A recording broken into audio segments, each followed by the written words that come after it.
शुरुआत में प्राचीन भारतीय शोध के माध्यम से आप सभी दर्शकों का हार्दिक अभिनंदन। आज हमारे पास में कुछ प्रश्न आए हैं, जिसमें पहला प्रश्न यह है कि सीता जी के कितनी माता थी, विस्तृत जानकारी से उनके अलग अलग नाम लिखो। अब सीता का जो सब्जेक्ट लेकर के हम चलते हैं तो सीता माँ के विषय के अंदर तो कल्पों में अनंत भेद हैं। कोई कल्प के अंदर तो 3 माताएं होती हैं, कोई कल्प के अंदर उसके 9 माता होती हैं।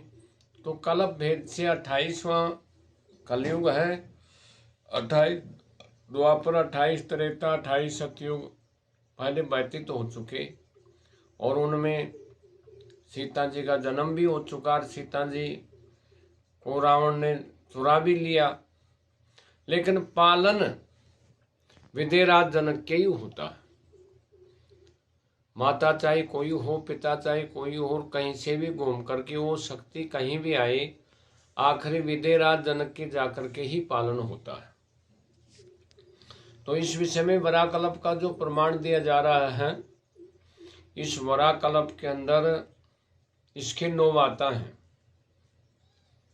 7 तो सप्तऋषि थे, जिनका खून को संग्रह करके कर के रूप में उस 10 कंदर रावण ने लिया था। तो 7 ऋषि, जिनको सप्तऋषि कहा जाता है, उनकी जो भार्या थी वो भी सीता की माता का प्रारूप है। वो भी सीता की माता हैं, जिनके नाम हैं अहिल्या है, अनसुया है, कीर्ति है, तुष्टि है, पुष्टि है, मेघा है, अरुंधति है,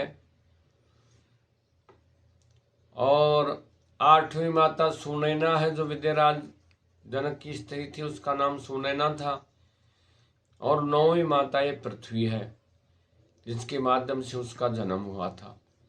इसलिए वराकल्प के अंदर तो 9 माताओं का प्रमाण मिलता है हमारे धर्म ग्रंथों के अंदर। उससे पहले वाले जो कल्प थे उनमें भी 3 माताओं का प्रमाण मिलता है। एक कल्प के अंदर ये मैपुत्री मंदोदरी, जो 10 कंदर रावण की स्त्री थी, उसके गर्भ से भी पैदा होती है। तो एक माता तो वो हो गई। दूसरी माता पृथ्वी हो गई, जहाँ उस बच्ची को दबाया गया था। तीसरी माता मेघा या सुनैना, उसका मेघा होती है, सुनैना, दोनों नाम उसके ही हैं। वो तीसरी माता हो गई।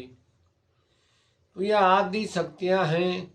इनके कौन माँ बाप होंगे और कौन इनका पालन करेगा, ये तो अपना खेल रचने के लिए, प्रकृति अपना रूप दिखाने के लिए, इस संसार को सद्मार्ग देने के लिए, महापुरुषों का उद्धार करने के लिए, धर्म की प्रतिष्ठा करने के लिए, दुष्टों का संहार करने के लिए इनका प्रादुर्भाव होता है।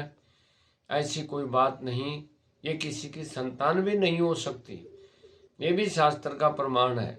लेकिन अनंत तपस्या करने के पश्चात, अनंत प्रकार की भक्ति करने के पश्चात, वरदानों के माध्यम से ये बच्चियां भी बन जाती हैं।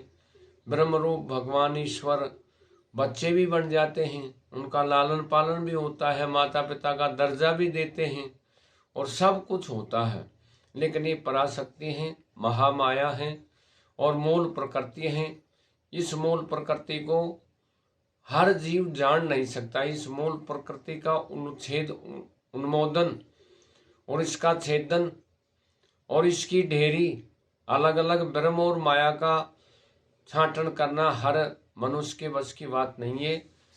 ये वो ही कर सकता है। माया उसी के घर पाली जा सकती है कि जो माया का जीतने वाला होता है, माया को समा सकता है। जैसे विदेराज जनक है, महाराज हिमाचल है, महाराज ब्रजभानु है, ऐसे ये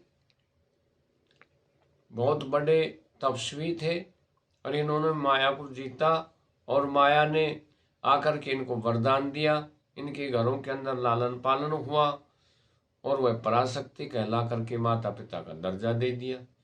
यही इस प्रश्न का सरलीकरण अर्थ है। ये शास्त्र के अनुकूल है। किसी को देखना हो तो ये प्रमाण आनंद रामायण में भी मिलता है और पुराणों में भी मिलता है। इसी के माध्यम से इस प्रश्न का उत्तर यहीं पूरा हो जाता है। देखते रहिए प्राचीन भारतीय शोध।